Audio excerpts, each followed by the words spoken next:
Hello दोस्तों, स्वागत है आप सबका आपके अपने YouTube channel crazy MG tricks में। हम लोग भारतीय राज्य व्यवस्था एवं शासन के अंतर्गत जो पहला चैप्टर है भारत का संवैधानिक विकास, उसमें हमने 50 अति महत्वपूर्ण प्रश्नों को हल किया था। आज हम लोग उसी कड़ी को आगे बढ़ाते हुए 51वां प्रश्न करेंगे। भारत के संविधान के निर्माण में संविधान सभा को कितना समय लगा? तो इसका जो सही जवाब हो जाएगा 2 वर्ष 11 माह 18 दिन। इतना समय लगा था संविधान सभा को संविधान के निर्माण में। कुल 114 दिन बहस हुई थी इसमें और 63 लाख रुपए इसमें खर्चा हुआ था, ये भी आपको याद रखना है। कुल 12 बैठकें हुई थी, ये भी आपको याद रखना है। जब संविधान सभा ने संविधान का निर्माण शुरू किया और जब संविधान अंगीकृत किया गया और पारित भी हो गया, उतने समय तक को टोटल 12 बैठकें हुई थी। अगला प्रश्न है, संविधान निर्मात्री परिषद में झंडा समिति के अध्यक्ष कौन थे? तो इसका सही जवाब हो जाएगा डॉक्टर राजेंद्र प्रसाद। डॉक्टर राजेंद्र प्रसाद जो हमारे देश के पहले राष्ट्रपति भी रहे थे, वो संविधान निर्मात्री परिषद में झंडा समिति के अध्यक्ष थे। अगला प्रश्न, भारत को एक संविधान देने का प्रस्ताव संविधान सभा द्वारा कब पारित किया गया था? तो इसका सही जवाब हो जाएगा 22 जनवरी 1947। 22 जनवरी 1947 को संविधान सभा द्वारा भारत को एक संविधान देने का प्रस्ताव पारित किया गया था। अगला प्रश्न, भारत की स्वतंत्रता के समय इंग्लैंड में किस पार्टी की सरकार थी? तो स्वतंत्रता के समय भारत की इंग्लैंड में लेबर पार्टी की सरकार थी। किसकी पार्टी थी? किसकी सरकार थी? लेबर पार्टी के। और कौन प्रधानमंत्री थे? एटली, क्लीमेंट एटली उस समय ब्रिटेन के प्रधानमंत्री थे। तो ये भी आपको याद रखना है। अगला प्रश्न है कि भारतीय संविधान सभा की पहली बैठक कब हुई थी? तो पहली बैठक 9 दिसंबर 1946 को हुई थी और इसी दिन डॉक्टर सच्चिदानंद सिन्हा जी को अस्थायी अध्यक्ष चुना गया था। डॉक्टर सच्चिदानंद सिन्हा, ये भी आपको याद रखना है। सच्चिदानंद सिन्हा को अस्थायी अध्यक्ष चुना गया था और इसी के 2 दिन बाद यानी कि 11 दिसंबर 1946 को प्रथम जो स्थायी अध्यक्ष डॉक्टर राजेंद्र प्रसाद को चुन लिया गया था। अगला देखते हैं प्रश्न। अगला प्रश्न है, भीमराव अंबेडकर का संविधान सभा में निर्वाचन हुआ था। किस प्रेसिडेंसी से भीमराव अंबेडकर जी का चुनाव निर्वाचन हुआ था? तो इसका सही जवाब हो जाएगा मुंबई प्रेसिडेंसी से। तो सबसे पहले तो पश्चिम बंगाल से उनका निर्वाचन हुआ था, लेकिन आप जानते हैं कि जो पश्चिम बंगाल उस समय था वो चला गया था पूर्वी पाकिस्तान में, जिसे बांग्लादेश कहा जाता था। पूर्वी पाकिस्तान में जब वो चला गया था तो वो सीट वैकेंट हो गई थी। इसके बाद दोबारा जो उपचुनाव हुए थे तो मुंबई प्रेसिडेंसी से भीमराव अंबेडकर जी चुन के आए थे और यही ऑप्शन अब हमारा सही माना जाएगा, मुंबई प्रेसिडेंसी। तो मुंबई प्रेसिडेंसी से संविधान सभा में भीमराव अंबेडकर जी का चुनाव या निर्वाचन हुआ था। अगला प्रश्न, निम्नलिखित अधिनियमों में से किस अधिनियम के फलस्वरूप बर्मा भारत से अलग हुआ? तो ये बताना है आपको। तो इसका जो सही जवाब हो जाएगा गवर्नमेंट ऑफ इंडिया एक्ट 1935। इसी गवर्नमेंट ऑफ इंडिया एक्ट 1935 के तहत 1937 में बर्मा को भारत से अलग कर दिया गया था। तो आपको 1937 भी याद रखना है। 1937 में अलग किया गया था और 1935 के एक्ट के तहत वर्मा को अलग किया गया था। अगला प्रश्न, भारत की संविधान सभा ने राष्ट्रीय ध्वज को सबसे पहले कब स्वीकार किया? तो राष्ट्रीय ध्वज को स्वीकार किया था 22 जुलाई 1947 को। ये आपको डेट याद रखनी है, 22 जुलाई 1947। अगर आपसे पूछा जाता है कि राष्ट्रीय गान और राष्ट्रीय गीत को कब स्वीकार किया गया, तो उसका जो सही जवाब हो जाएगा 24 जनवरी 1950। 24 जनवरी 1950 को राष्ट्रगान और राष्ट्रीय गीत को अपनाया गया था। तो ये 2 डेटें याद रखनी है, एक 22 जुलाई और एक 24 जनवरी 1950। अगला प्रश्न है, संविधान सभा में उद्देश्य प्रस्ताव निम्नलिखित में से किस एक के द्वारा प्रस्तुत किया गया था?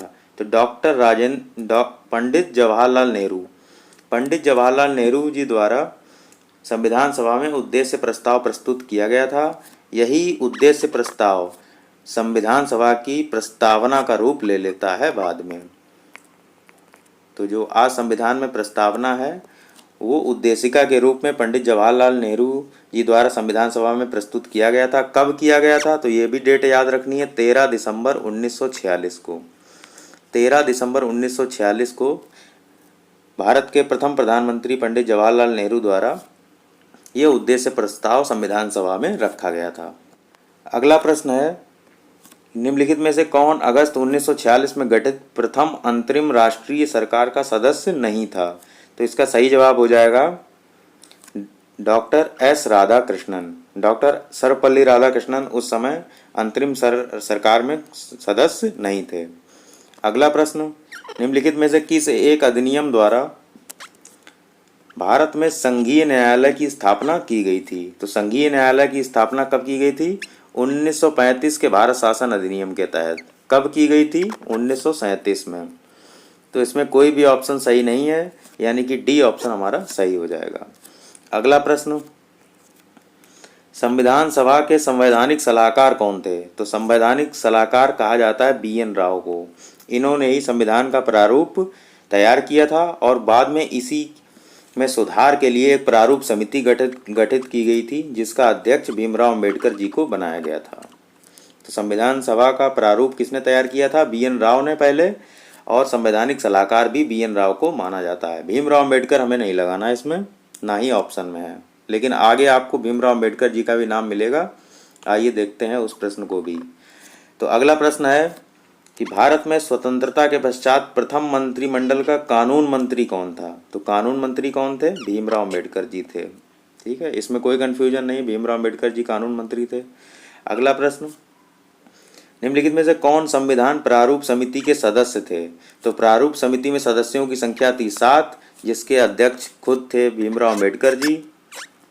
भीमराव अम्बेडकर जी इसके अध्यक्ष थे, और बचे हुए जो 6 सदस्य थे उनके नाम हम भी आपको पता होने चाहिए। इसमें जो नाम दिए हुए हैं, एन गोपाला स्वामी और अल्लादी कृष्णा स्वामी अय्यर, ये दोनों सदस्य थे, यानी कि पहला और तीसरा हमारा सही हो जाएगा। जवाहरलाल नेहरू और सरदार पटेल प्रारूप समिति के सदस्य नहीं थे। तो इसके अलावा अगर और सदस्यों के नाम आपको जानने हैं, तो इसमें एक नाम था एन गोपाला स्वामी अयंगर और अय्यर। तो गोपाला स्वामी और ये गोपाला स्वामी अय्यर और अयंगर, ये तो दोनों यहीं पे आ गया। इसके अलावा भीमराव अम्बेडकर हो गए 3, इसके बाद के.एम. मुंशी हो गए 4, और मोहम्मद सादुल्ला हो गए 5, एन माधवराव हो गए 6, और डी.पी. खेतान हो गए 7। ये 7 सदस्य थे प्रारूप समिति के। अगला प्रश्न, किसने कहा था कि संविधान सभा कांग्रेस थी और कांग्रेस भारत था, तो ये किसका स्टेटमेंट है, ये ऑस्टिन का स्टेटमेंट है कि संविधान सभा कांग्रेस थी और कांग्रेस भारत था। तो इसका ए ऑप्शन सही हो जाएगा। अगला प्रश्न, भारतीय इतिहास के संदर्भ में प्रांतों से संविधान सभा के सदस्य उन प्रांतों के लोगों द्वारा निर्वाचित होते थे, या भारतीय राष्ट्रीय कांग्रेस तथा मुस्लिम लीग द्वारा नामित हुए थे, या प्रांतीय विधानसभाओं द्वारा निर्वाचित हुए थे, या सरकार द्वारा संवैधानिक मामलों में उनकी विशेषज्ञता के लिए चुने गए थे। तो पहले भी बता चुका हूँ कि प्रांतीय विधानसभाओं द्वारा निर्वाचित हुए थे संविधान सभा के सदस्य, तो इसका सी ऑप्शन सही हो जाएगा। अगला प्रश्न है कि निम्नलिखित में से संविधान सभा के बारे में गलत कथन कौन सा है, तो इसमें जो गलत कथन है ये देखिए सी वाला, संविधान सभा के सदस्यों का निर्वाचन सार्वभौमिक वयस्क मताधिकार के आधार पर किया गया था, तो ये स्टेटमेंट गलत है। बाकी ये स्टेटमेंट जो दिए हुए हैं वो सब सही हैं कि बड़ी संख्या में समितियों की मदद से काम किया था, प्रारूप समिति सबसे महत्वपूर्ण थी, ये भी सही है। इसके अलावा अल्पसंख्यक समुदाय जैसे ईसाई, एंग्लो इंडियन और पारसियों के बीच पर्याप्त प्रतिनिधित्व इनको दिया गया, तो ये भी सही है। और इसकी जो चुनाव प्रक्रिया थी 1935 के अधिनियम की 6वीं अनुसूची पर आधारित थी, और कर, संपत्ति और शैक्षणिक योग्यता के कारण मताधिकार सीमित था। देखिए यहाँ पर लिखा है मताधिकार का जो आधार था वो वयस्क मताधिकार नहीं था, उसकी जो योग्यता थी वो जिसके पास संपत्ति और शैक्षणिक योग्यता और कर, ये 3 बातें होती थी, उन्हीं को मत देने का अधिकार था। तो वयस्क मताधिकार के आधार पर संविधान सभा के सदस्यों का चुनाव नहीं किया गया था। अगला प्रश्न, हमें सूची सुमेलित करना है, जिसमें पहला है कि संविधान सभा के पहले उपाध्यक्ष कौन थे। तो संविधान सभा के पहले अध्यक्ष तो आप जानते ही सच्चिदानंद सिन्हा थे। अगर स्थायी अध्यक्ष पूछा जाए तो राजेंद्र प्रसाद थे, लेकिन संविधान सभा के पहले उपाध्यक्ष पूछा जाए तो आप लगाएंगे H.C. मुखर्जी। H.C. मुखर्जी पहले उपाध्यक्ष थे। प्रारूप समिति के मूलतः एकमात्र कांग्रेसी सदस्य K.M. मुंशी थे और राजस्थान की रियासतों का प्रतिनिधित्व करने वाले संविधान सभा के सदस्य V.T. कृष्णामाचारी थे और संघ संविधान समिति के अध्यक्ष कौन थे? जवाहरलाल नेहरू थे। तो इसमें ए का हो जाएगा चौथा, तो इसमें केवल एक ही ऑप्शन ऐसा आ रहा है, तो 4, 3, 1, 2 ये हमारा ऑप्शन सही हो जाएगा। अगला प्रश्न देखते हैं। अगला प्रश्न है कि संविधान सभा की प्रथम बैठक की अध्यक्षता किसने की थी? तो 9 दिसंबर 1946 को पहली बैठक हुई थी, जिसकी अध्यक्षता सच्चिदानंद सिन्हा जी ने की थी। तो इसका सही जवाब हो जाएगा डॉक्टर सच्चिदानंद सिन्हा। इन्हीं को अस्थायी अध्यक्ष भी कहा जाता है। अब देखते हैं अगला प्रश्न।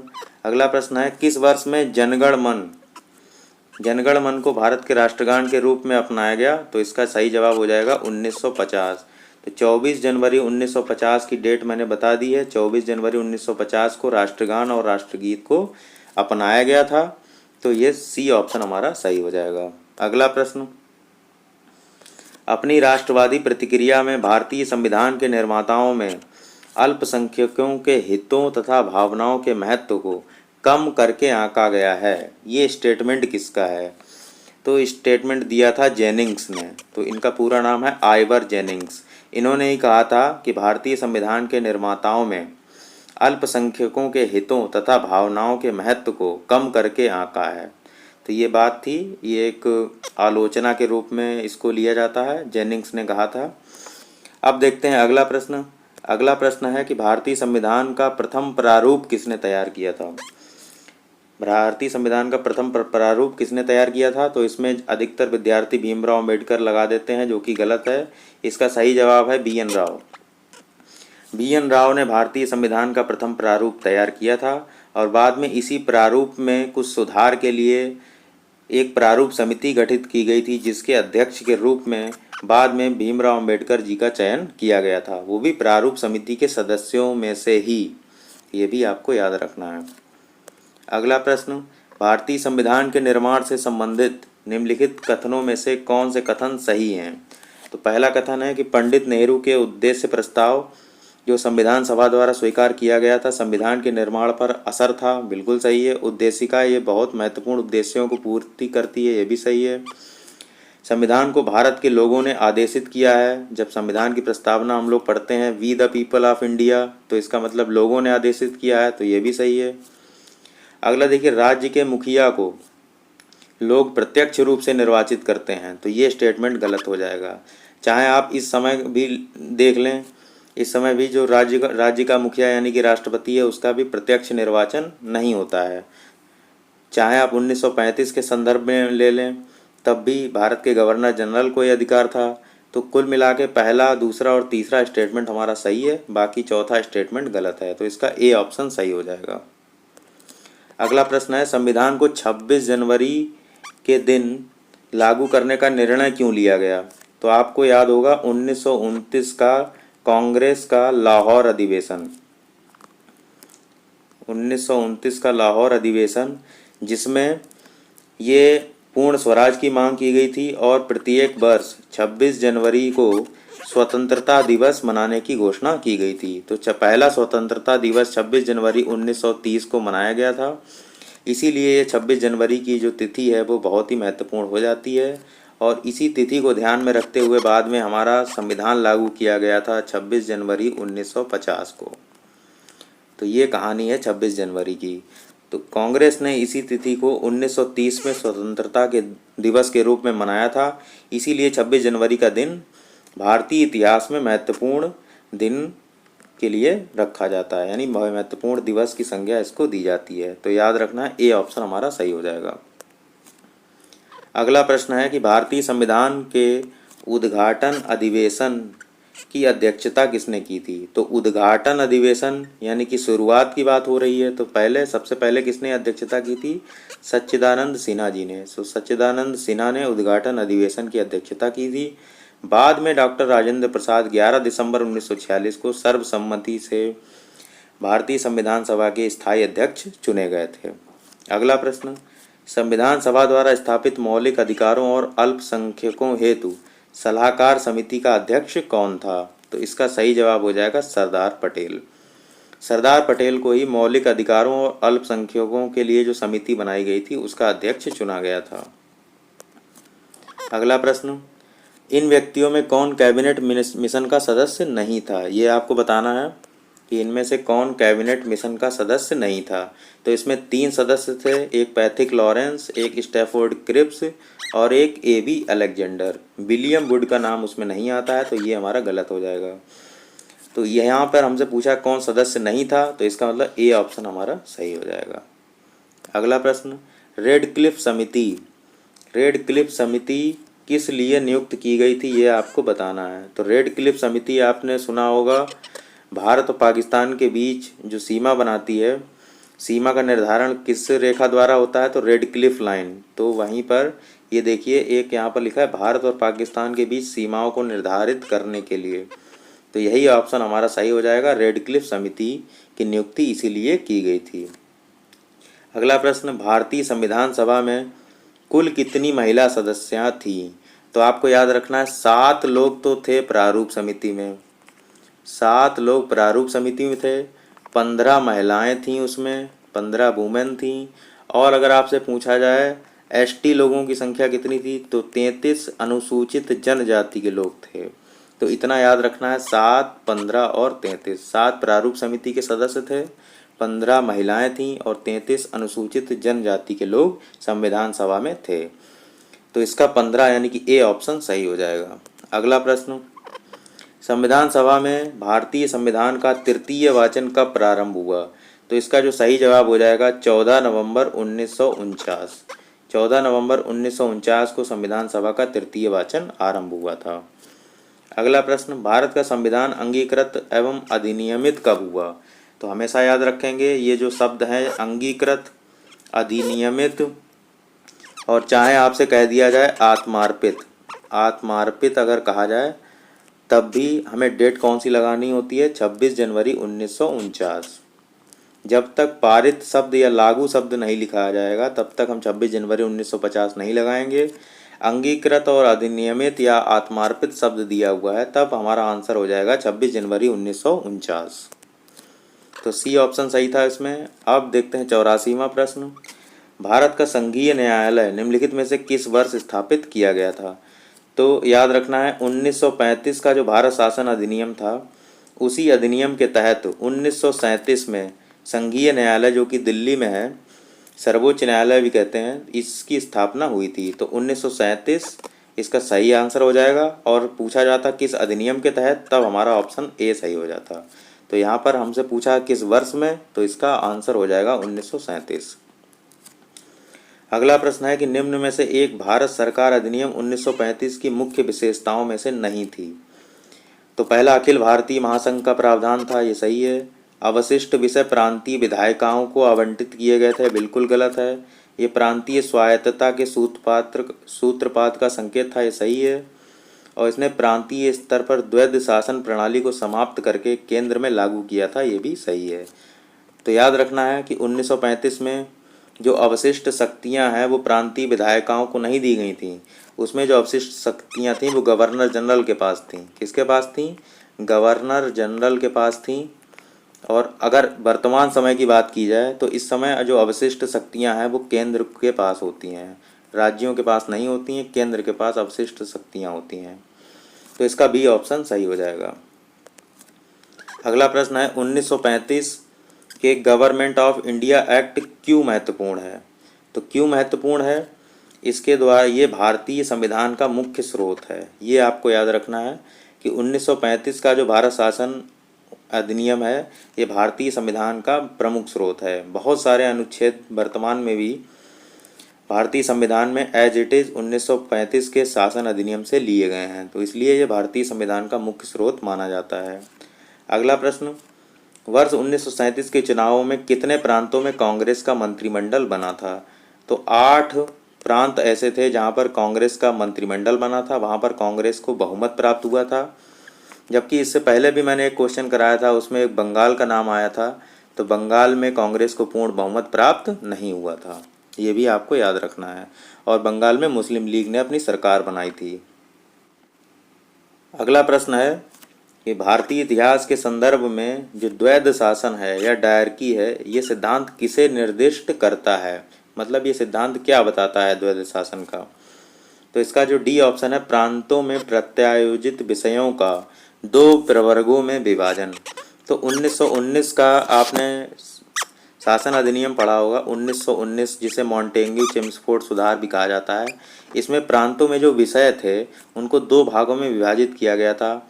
एक था आरक्षित विषय और एक था हस्तांतरित विषय। एक क्या था? हस्तांतरित विषय। तो जो आरक्षित विषय होते थे वो जो ब्रिटिश गवर्नर होते थे वो अपने अधीन रखते थे। जो राजस्व से संबंधित मुद्दे होते थे वो आरक्षित विषय में आते थे। और जो हस्तांतरित विषय, जिसमें शिक्षा, स्वास्थ्य या निर्माण कार्य, ये सब हस्तांतरित विषयों में रखा जाता था। तो इसका प्रांतों में जो प्रत्यायोजित विषय थे उनका दो प्रवर्गों में विभाजन, कौन कौन से विषय? आरक्षित और हस्तांतरित विषय, इनमें विभाजन करना ही द्वैध शासन कहा जाता था। तो इसका डी ऑप्शन सही है। ये बंगाल में द्वैध शासन आपको नहीं समझना, बंगाल में द्वैध शासन नहीं है, वो क्लाइव के समय वो अलग चीज़ है। अगला प्रश्न, 1927 की बटलर कमेटी का क्या उद्देश्य था? तो बटलर कमेटी का उद्देश्य था भारत सरकार और देसी रियासतों के बीच संबंध सुधारना। तो इसका डी ऑप्शन सही हो जाएगा। 1927 की बटलर कमेटी का उद्देश्य था देसी रियासतों और भारत सरकार के बीच संबंध को सुधारना। अगला प्रश्न है कि भारत की संविधान सभा की अंतिम बैठक कब हुई थी? तो अंतिम बैठक अगर बतानी है तो जो हमारा गणतंत्र दिवस कब मनाया जाता है? 26 जनवरी को। इससे हमें 2 दिन घटा देना है, यानी कि 24 जनवरी 1950 को संविधान सभा की अंतिम बैठक हुई थी और इस बैठक को 12वीं बैठक के रूप में जाना जाता है। ठीक है, 12वीं बैठक के रूप में जाना जाता है। 24 जनवरी 1950 को अंतिम बैठक हुई थी और इसी दिन डॉक्टर राजेंद्र प्रसाद को भारत का प्रथम राष्ट्रपति चुना गया था। तो ये हो गए हमारे भारतीय संविधान के अंतर्गत जो संवैधानिक विकास था उसमें 90 प्रश्न। अगर आप कोई भी एग्ज़ाम देते हैं तो इन्हीं 90 प्रश्नों के एक्सप्लेनेशन से या इन्हीं 90 प्रश्नों में आपको वो क्वेश्चन मिलेगा जो आपके एग्ज़ाम में पूछा जाएगा। तो कैसा लगा आपको ये वीडियो, कमेंट करके ज़रूर बताइएगा। अगर आप चैनल पर नए हैं तो चैनल को सब्सक्राइब कर लीजिए, अपने दोस्तों के साथ इस वीडियो को शेयर कर दीजिए। मिलते हैं अगले वीडियो में, तब तक के लिए जय हिंद, जय भारत।